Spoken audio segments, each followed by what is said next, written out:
We continue to see cases in our community. So just going into the Canada Day as well as this weekend, just want to remind Winnipeggers to continue to be vigilant, stick to those fundamentals to make sure you're protecting yourself and our community, and of course encouraging Winnipeggers to get the vaccine. With the extreme hot weather in Manitoba's forecast for the coming days, I'm urging Winnipeggers to be cautious in the extreme heat and to look out for one another. Check in on friends and loved ones. If you have pets, please be mindful of their ability to keep cool, and contact 311 if you have any concerns about vulnerable Winnipeggers. Given that our provincial government is responsible for healthcare, social services, and housing, the Extreme Weather Committee has been in contact with the provincial government, and our officials have requested the following from the province. One, that they increase their public messaging related to the extreme weather. Two, that they increase their direct dialogue with frontline agencies in our community. And three, that our provincial government open a cooling centre in downtown Winnipeg. We understand that the province has increased some of their communications and outreach to frontline agencies, but they haven't indicated that they'll open a cooling centre in downtown Winnipeg. Given what we've seen in other provinces during this heat wave, and out of concern for our residents, we'll continue to advocate to our provincial government to do more. In the meantime, however, the city is taking actions to help, including a tent will be set up in Central Park, staffed by city staff and downtown community safety partnership staff, and water will be made available.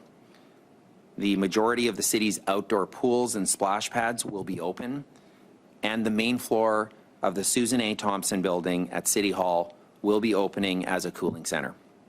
I want to thank all of our staff, members of the Downtown Community Safety Partnership, and all of the frontline agencies throughout our community who are helping during the extreme weather. I want to just speak a little bit about Canada Day. Canada Day is a time to come together to celebrate our common bond as Canadians and to reflect on the actions necessary for our community to live up to the ideals we all hold dear. In this respect, I'm asking Winnipeggers to consider giving the gift of reconciliation to our country for Canada Day by becoming a partner to Winnipeg's Indigenous Accord.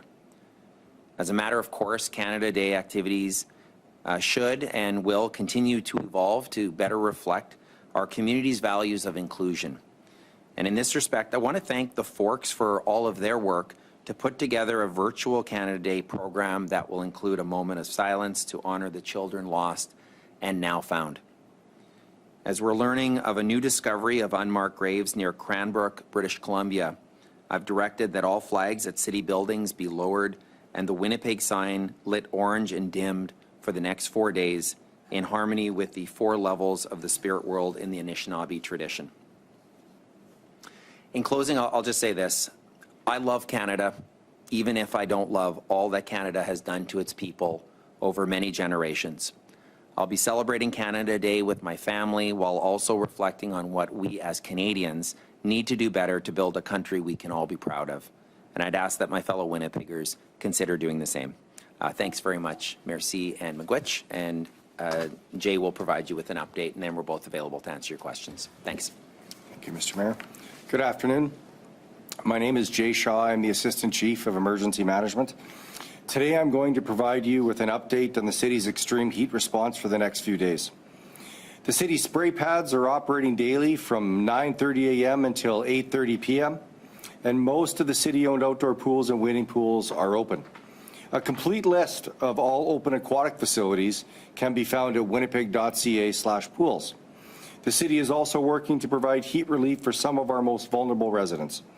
We have placed water tanks with portable water near the Salvation Army, near Broadway Neighborhood Center, near Magnus Alliance and Recreation Center, and Spence Neighborhood Association, as well as near the Bear Clan headquarters on Selkirk Avenue.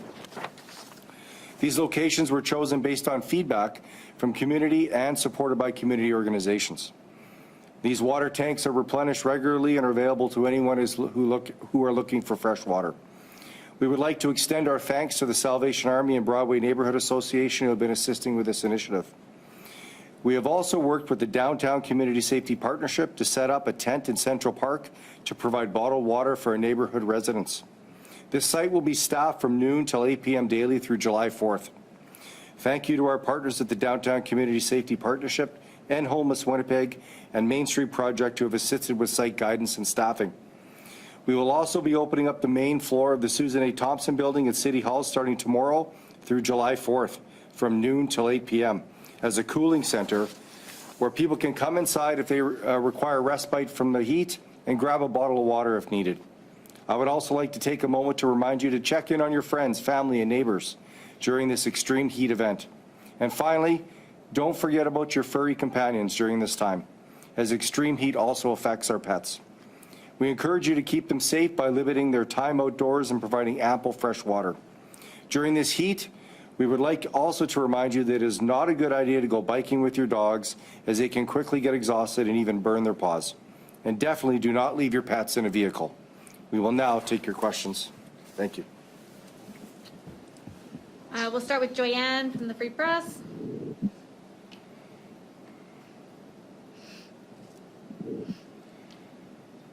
Hi there. So we'll start, I guess, I'm trying to recall what we did last heat wave, which wasn't that long ago, but is this additional, I think only the Susan A. Thompson building would be new and the rest is resuming from what we did last time? Yeah, that's correct. Now that we have some of our, the public health orders have allowed us to open up wading pools and outdoor pools. So we have that option for people to, make block time and to visit, following the public health orders. But the Susan A. Thompson cooling center is new. And we'll continue to evaluate based on the risks and what we see as the temperatures change. And if we need to do any more, we'll look at that. So, Joanne, one of the things that's different from the last time is the provincial public health orders have changed, and so the flexibility with staffing for some of these efforts has been more limited for the city. So I do want to thank Jay and our interim CAO and community, all of our staff who are providing some help. There's definitely less staff available now, but we're doing what we can to help. But the Susan A. Thompson building is, in lieu of the province opening a cooling center, was the next best option. Okay, and are libraries still giving out water and are they acting as cooling centers as well? no, currently the public health orders don't allow libraries to be open. Tomorrow's Canada Day, so our holds, pickups, and processes around libraries will be closed, but we will be looking potentially after Canada Day, if needed, to be able to support with libraries. We're going to take a look and look at the risks over the forecasts over the next kind of 4, 5, 6 hours and make a plan for the rest of the week. I'm looking at this as about a 4-day event, getting into Sunday, Monday, and hoping that temperatures stay below 40 degrees. Right now we're seeing some temps in the high to mid 30s. And we want to make sure people stay safe. So we are providing these additional services, as we go through a pandemic. So, come visit Central Park. For those folks that are in that area, living in that area, that was quite successful, and we will hand out water there and be part of this community initiative. So many groups and stakeholders have started to step up. I want to just reiterate that all of our shelter organizations are also keeping their facilities open for cooling centers, and bravo to them for all the work that they're doing to be able to help our most vulnerable. James from the Winnipeg Sun. Yeah, good afternoon. What specifically does the city need from the province to overcome this this short heat wave?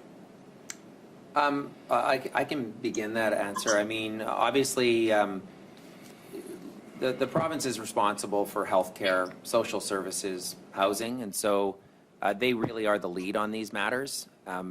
Municipalities are really there to support their efforts with the outcomes that our residents need, and so increased communications about the dangers of extreme weather, which we do see some increased communications for the province, including directly to municipalities.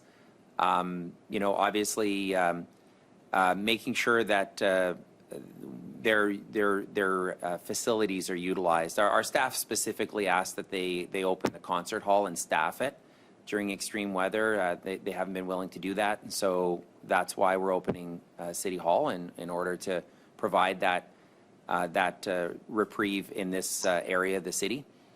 And then also just increased dialogue to the frontline agencies that we're in dialogue with. That increased dialogue is going to give them better line of sight on the need in our community, and we understand that they're doing that as well, which is obviously positive. But more needs to be done, and we'll continue to advocate. But in the meantime, if they're not going to open a cooling center, we will, and we'll take what steps we can within our means with the staffing that we have to help our residents weather this extreme wet weather.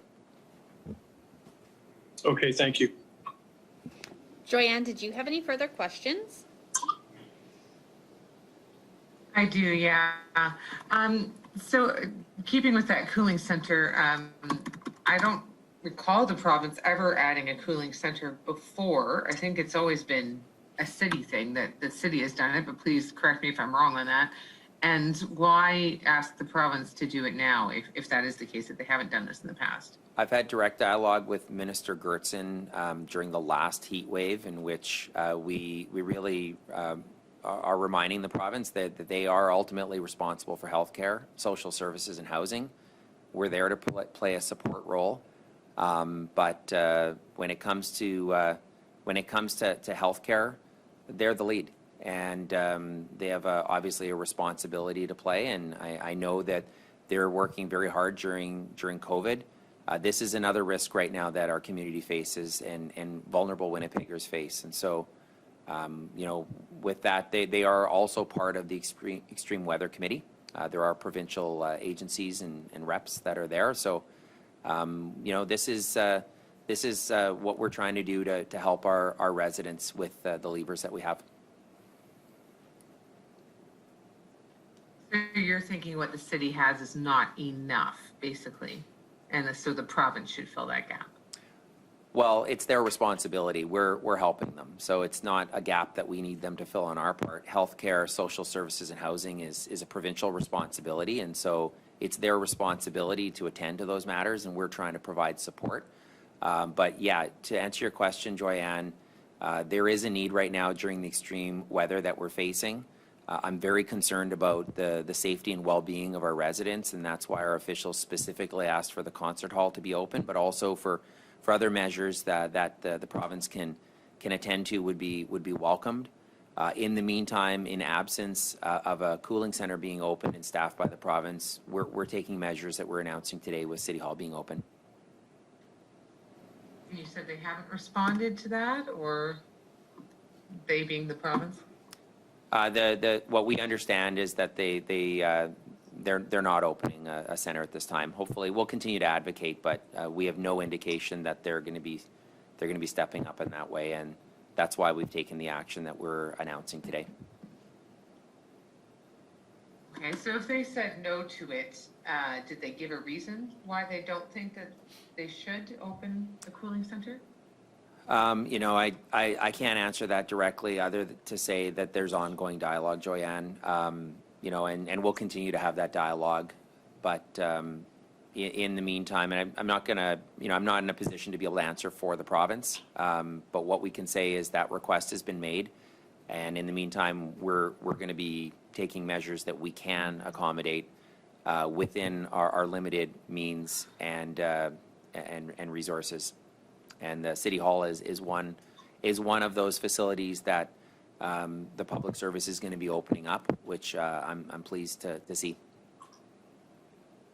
Sorry, my video totally cut out as you were answering that question. So right after I asked it, I didn't hear any of that. I guess, did they give you a reason for not wanting to open a cooling center? Yeah, I can't answer for the province, but what I can tell you is our officials have requested that a cooling center be opened in downtown Winnipeg. We gave the concert hall as an option that we would like to see open and staffed by the province, given they're responsible for healthcare, social services, and housing. They haven't made that space available or staffed, so we're taking measures to help. And that's why City Hall is opening as a cooling center. Why the concert hall? Why did you ask about that? You know what? It's just its location. We've got the cooling center or the tent and the water that's going to be made available in Central Park. It's really just the proximity to the east, and it's just really the location. It's also not being used right now. So there may be other sites, and if the province, I mean, again, this is the level of government responsible for healthcare, social services, and housing. If they have more appropriate sites or locations that they're willing to open in our community, that would be welcomed.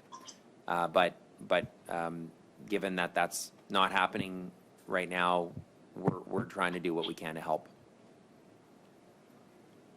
And if you could just briefly, maybe this is a better question for Jason Shaw, but briefly describe, like, basically these cooling centers, people can go in, enjoy the air conditioning, get a bottle of water, that's about it, and they're distanced inside, I imagine? Yeah, we're going to follow public health orders in terms of a separation of 6 feet, 2 meters, wearing masks, and in some cases, if required, we would be able to do contact tracing and registration. But yeah, we're going to follow all of our public health orders and make it as safe as possible. You know, what I'm concerned about right now is, you know, we're not going to get the temperatures that we saw in British Columbia, but we are going to see some extreme temperatures, and we probably will see some extreme heat and health warnings. And I am concerned about people being able to come in out of the heat. So we're talking about heat cramps, heat exhaustion, and heat stroke, and these are serious health concerns that, when you do have high temperatures, can affect people severely. And we want to make sure that people are checking in on each other, staying hydrated, staying in the shade, taking those opportunities, take breaks if they're working outside, and making sure that we're taking care of each other and keeping an eye on our loved ones. The health impacts of heat affect people with any other types of medical issues, such as respiratory issues or heart issues. So we are concerned for our residents. We've seen what's happening in other parts of the world and in British Columbia when we have extreme heat, and it can be dangerous. So please take care of yourselves, stay cool, and let's check in on each other. The news coming out of British Columbia, I mean, the news that we saw yesterday in terms of the losses due to extreme heat in British Columbia were just horrible to see, and that's the concern that we have is extreme heat can be deadly. And so you know, on this issue, like others, we need all hands on deck, and so want to be obviously appreciative of all those that are stepping up, community stakeholders, city staff, downtown community safety partnership, and so many others. And so just want to say thank you. I mean, we all need to do what we can to protect our vulnerable residents during the extreme heat. And all the city efforts that you mentioned here, the water tent at Central Park and the cooling areas, those are all in effect right away, or when did they start? We're going to get those going tomorrow.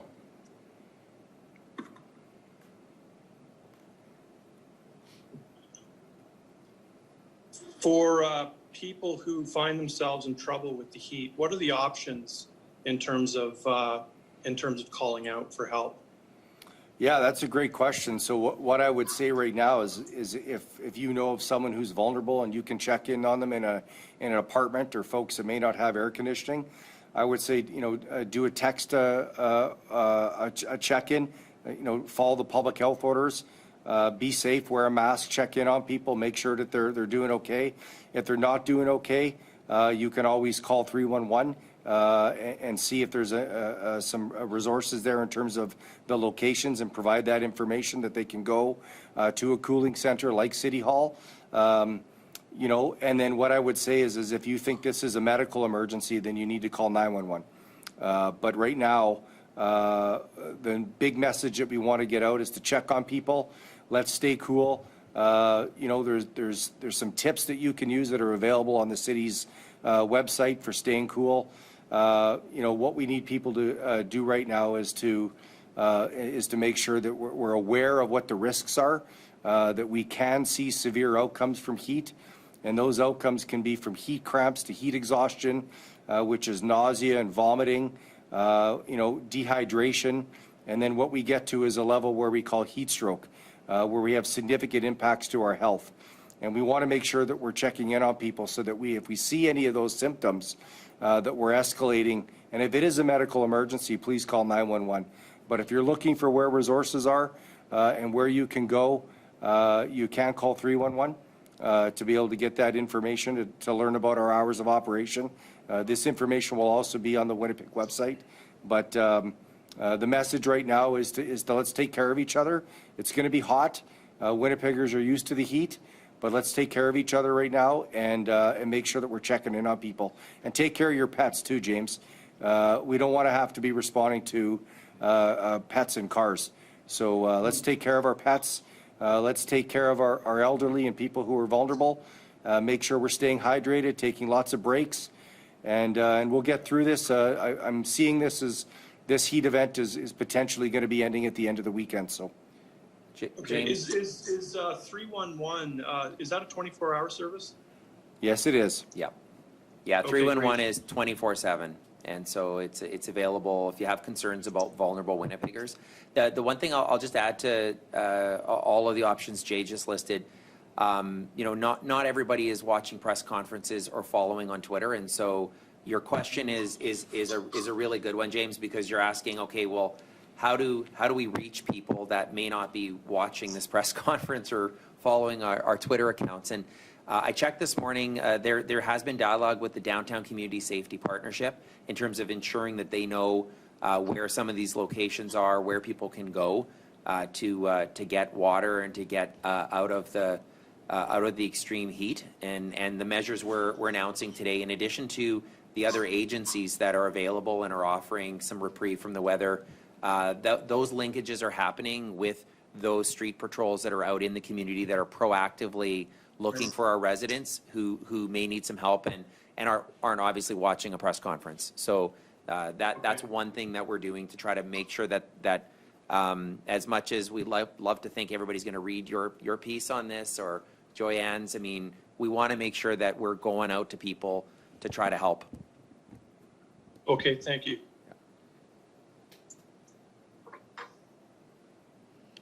Joyanne, did you have any other questions, or are you good?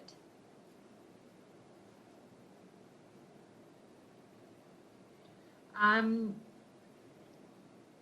think I'm good. Okay. James, Yeah. you're good as well? Yeah, I'm done. Have a good afternoon, everyone. Perfect, Thank you, guys. Stay safe. Thanks. You too. Thank you. Thank you.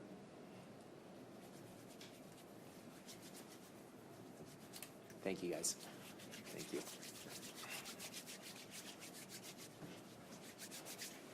Thank you. Yes, thank you. We have to try our best.